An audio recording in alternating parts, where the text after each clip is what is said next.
Hello दोस्तों, कैसे हैं आप सभी। मैं आपका अपना दोस्त रिसर्च भाई आपका इस चैनल पर बहुत बहुत स्वागत करता हूं। दोस्तों, आज के वीडियो में हम बात करेंगे एनएचपीसी के शेयर की और ये जानने की कोशिश करेंगे कि हमें इस स्टॉक के अंदर क्या इन्वेस्टमेंट पोटेंशियल नजर आता है। चलिए दोस्तों, शुरू करते हैं अपना एनालिसिस। दोस्तों, आगे बढ़ने से पहले मैं आपको ये याद दिलाना चाहूंगा कि रिसर्च भाई जो है अब टेलीग्राम पर भी उपलब्ध है। टेलीग्राम चैनल की लिंक आपको डिस्क्रिप्शन बॉक्स में मिल जाएगी, तो आप हमसे वहां से जुड़ सकते हैं। NHPC stock analysis. दोस्तों, चलिए सबसे पहले जल्दी से कंपनी के बिजनेस को समझ लेते हैं। NHPC limited is the largest hydro electric power generation company in India. तो दोस्तों, एनएचपीसी लिमिटेड जो है एक सरकारी कंपनी है और ये जो है इंडिया की largest hydro electric power generation company है। NHPC is primarily engaged in the business of generation and sale of bulk power to various power utilities। तो दोस्तों, जो भी पावर यूटिलिटीज कंपनी होती है उनको ये जो है बल्क में पावर सेल करते हैं। साथ ही साथ में ये जो है इलेक्ट्रिसिटी जनरेशन के बिजनेस में इन्वॉल्व है। इनके अलग जो अदर बिजनेसेस है उसमें ये आता है कि दे प्रोवाइड प्रोजेक्ट मैनेजमेंट और construction contracts, consulting assignment services, as well as the trading of power. तो दोस्तों, अभी कंपनी का शेयर का करंट मार्केट प्राइस चल रहा है अभी 23 रुपये। अब जो है कंपनी के बिजनेस को जो हमने जाना, एक बार कंपनी के क्वार्टरली रिजल्ट्स की भी चर्चा कर लेते हैं। दोस्तों, यहाँ पे हमने पिछले 6 क्वार्टर्स का डेटा कंसिडर किया है। सबसे पहले चलिए सेल्स की बात कर लेते हैं। तो दोस्तों, हम यहाँ पे देख सकते हैं कि जून के क्वार्टर से लेकर के पिछले सितंबर के क्वार्टर तक के सेल्स बढ़ रही थी। फिर पिछले सितंबर से जो है हमको दिसंबर में एक सेल्स में गिरावट देखने को मिली। लेकिन दोस्तों, फिर दिसंबर के क्वार्टर से लेकर के इस वाले जो सितंबर के क्वार्टर से लगातार जो है हमको जो है सेल्स में जो है एक बढ़ावट देखने को मिली है। तो सेल्स जो है दिसंबर के क्वार्टर से लगातार जो है बढ़े ही है इस क्वार्टर तक भी। और यहाँ पे भी जो है हमको यहाँ पे एक मार्जिनल जो है ग्रोथ देखने को मिली है सितंबर के क्वार्टर में। तो दोस्तों, एक अच्छी बात है कि जो है कंपनी का बिजनेस जो है पिछले कुछ क्वार्टर्स में जो है एक टर्न अराउंड आया है और लगातार जो है ग्रो कर ही रहा है। साथ ही साथ में नेट प्रॉफिट पर भी नजर डाल लेते हैं। तो दोस्तों, यहाँ पे हम देख सकते हैं सिमिलर ट्रेंड जैसा कि सेल्स में रहा है, उसी प्रकार का हमको नेट प्रॉफिट में भी देखने को मिला है। और एक बहुत अच्छी बात रही है दोस्तों कि इस क्वार्टर में जो है हमने पिछले क्वार्टर के मुकाबले एक शानदार ग्रोथ दिखाई है मुनाफे में। तो लगभग जो है 50% से जो है यहाँ पे जो है कंपनी का मुनाफा जो है इंप्रूव हुआ है। चलिए दोस्तों, जो हमने अब कंपनी के क्वार्टरली रिजल्ट्स की बात कर ली है, एक बार कंपनी के पी एंड एल स्टेटमेंट की बात कर लेते हैं। पी एंड एल स्टेटमेंट जैसा कि हम सभी जानते ही है कि हमको जो है एनुअल एनुअल इवेल्युएशन करने में मदद करती है। तो यहाँ पे हमने पिछले 6 साल का डेटा कंसिडर किया है। सबसे पहले हम देख सकते हैं दोस्तों कि सेल्स की बात करें तो सेल्स जो है ओवर द ईयर्स जो है दोस्तों लगातार बढ़ते ही जा रहे हैं। बस 2018 जो एक एक्सेप्शन रहा, यहाँ पे जो है हमको एक गिरावट देखने को मिली। हालांकि यहाँ से भी कंपनी ने शानदार रिकवरी दिखाई और इनके सेल्स जो है लगातार बढ़े ही है। तो एक दोस्तों, ये बहुत ही पॉजिटिव बात है कंपनी के परफॉर्मेंस को लेकर। अब दोस्तों, एक बार कंपनी के नेट प्रॉफिट पर नजर डाल लेते हैं। तो यहाँ पे हम देख सकते हैं कि नेट प्रॉफिट ने भी जो है एक सिमिलर ट्रेंड को फॉलो किया है। और यहाँ पे हम देख सकते हैं कि ओवर द ईयर्स कंपनी के नेट प्रॉफिट जो है लगातार बढ़े ही है। Again which is a very strong sign of the company's financial performance. तो दोस्तों, अब जो है हमने कंपनी के क्वार्टरली रिजल्ट्स को जाना, कंपनी के पी एंड एल स्टेटमेंट की बात कर ली है। अब जो है कंपनी के बैलेंस शीट को एक बार देख लेते हैं। तो यहाँ पे सबसे पहले हम इक्विटी शेयर कैपिटल की बात करते हैं। दोस्तों, इक्विटी शेयर कैपिटल जो है हमको जो है यहाँ पे गिरावट के ट्रेंड में नजर आ रहे हैं। तो यहाँ पे हम देख सकते हैं कि पहले जो है लगभग 11,000 करोड़ थे, वो यहाँ पे घट करके अब हो गए हैं लगभग 10,000 करोड़। हालांकि अभी जो है पिछले कुछ सालों से जो है ये जो इक्विटी शेयर कैपिटल जो है कांस्टेंट है। रिजर्व्स की बात करें तो रिजर्व्स जो है दोस्तों लगातार जो है रिजर्व्स हमको बढ़ते हुए ही नजर आए हैं, जो कि अगेन एक बहुत ही पॉजिटिव साइन है कि कंपनी जो है अपने मुनाफे को लगातार जो है री इन्वेस्ट कर रही है कि अगर उनके फ्यूचर में कोई भी जो है उनकी ग्रोथ नीड्स है या उनकी जो है इन्वेस्टमेंट नीड्स है, उनको वो आसानी से मीट कर पाए। तो उसके लिए वो उन रिजर्व्स को अच्छे से यूज कर पाएंगे। तो दोस्तों, अब जो है बोरोइंग्स की बात कर लेते हैं। तो यहाँ पे हमको नजर आता है कि ये जो जिस बिजनेस में डील करते हैं उसके लिए जो है बहुत ज्यादा कैपिटल इन्वेस्टमेंट लगता है। तो दोस्तों, उसके लिए हम जानते ही है कि जो कंपनीज जो है पावर जनरेशन में इन्वॉल्व होती है या पावर यूटिलिटीज में जो डील करती है, उनको जो है बहुत सारे कैपिटल की जरूरत पड़ती है। तो उसके लिए जो है वो बहुत सारी डेट बोरोइंग्स में डील करते हैं। तो हम यहाँ पे देख सकते हैं कि ये जो नंबर है, ये हाई नंबर उसी वजह से है। तो अ, अब ये हम समझ सकते हैं कि कंपनी जो है एक काफी balanced debt debt to equity का इनका कैपिटल स्ट्रक्चर है। तो यहाँ पे हमको जो है इसलिए यहाँ पे हाई नंबर्स देखने को मिल रहे हैं।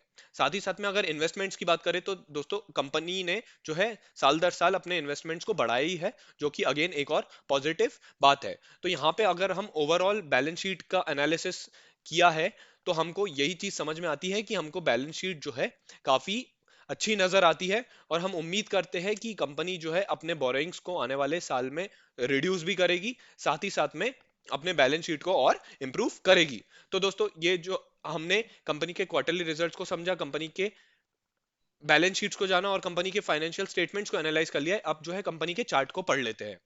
तो दोस्तों यहाँ पे हमने जो है पिछले एक साल का चार्ट कंसिडर किया है। यहाँ पे हम देख सकते हैं कि कंपनी का जो शेयर है, कंपनी के शेयर ने जो है काफी रेंज बाउंड मैनर में बिहेवियर किया है और काफी टाइम से जो है कंपनी जो है एक कंसोलिडेशन फेज में है।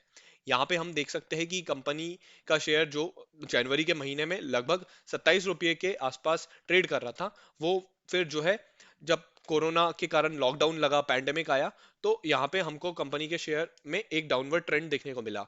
और मार्च के महीने के बाद से लेकर के अब तक लगातार दोस्तों इतना लंबा टाइम हो गया है और कंपनी का शेयर जो है एक रेंज बाउंड मैनर में ही बिहेव किया कर रहा है। 20 रुपये से लेकर के 22-23 रुपये के बीच में ही लगातार ट्रेड कर रहा है। तो दोस्तों एक यहाँ पे अगर इतने लंबे अवधि तक के अगर इतना भारी भारी मात्रा में हमको कंसोलिडेशन देखने को मिलता है, तो हम उम्मीद करते हैं कि अभी जो है अभी एक ब्रेकआउट होना बाकी है।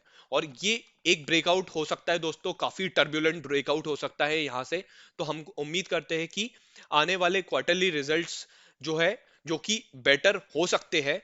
तो हम उम्मीद करते हैं कि यहाँ पे हमको एक टर्न अराउंड देखने को मिलेगा और हमको एक ब्रेकआउट भी देखने को मिलेगा यहाँ पे। इसलिए हमें इस स्टॉक के अंदर काफी अच्छा सारा अपसाइड पोटेंशियल नजर आता है। हालांकि हम जो है इसका सपोर्ट भी कंसिडर करके चलते हैं।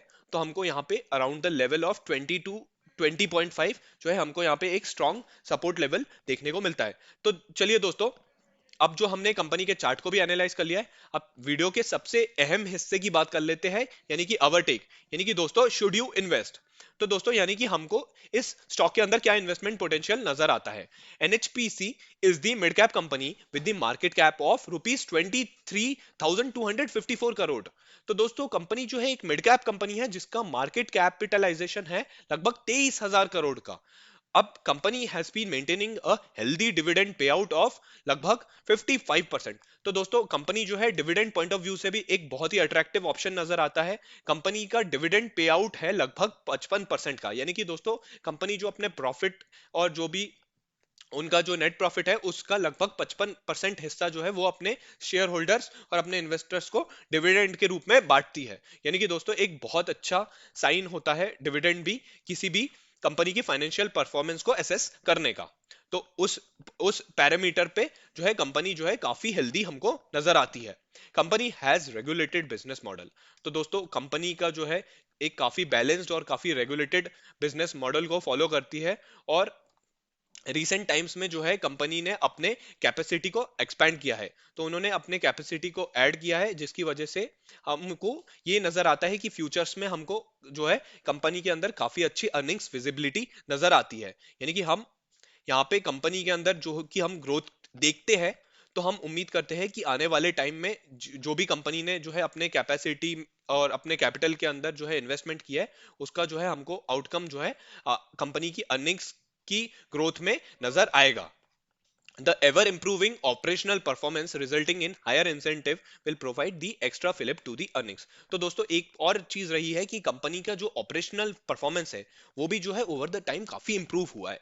और इसकी वजह से हमको इसका सीधा असर जो है कंपनी की अर्निंग्स में भी देखने को मिल सकता है। तो दोस्तों एक बहुत ही इंपॉर्टेंट बात और बहुत ही गौर करने वाली बात ये रहेगी कि आने वाले टाइम में जैसा जैसा कंपनी जो है अपने फाइनेंशियल रिजल्ट्स को पोस्ट करती जाएगी, तो हमको जो है कंपनी के जो है नेट प्रॉफिट और कंपनी की सेल्स और बाकी सारे फाइनेंशियल एस्पेक्ट्स पर भी नजर रखनी होगी।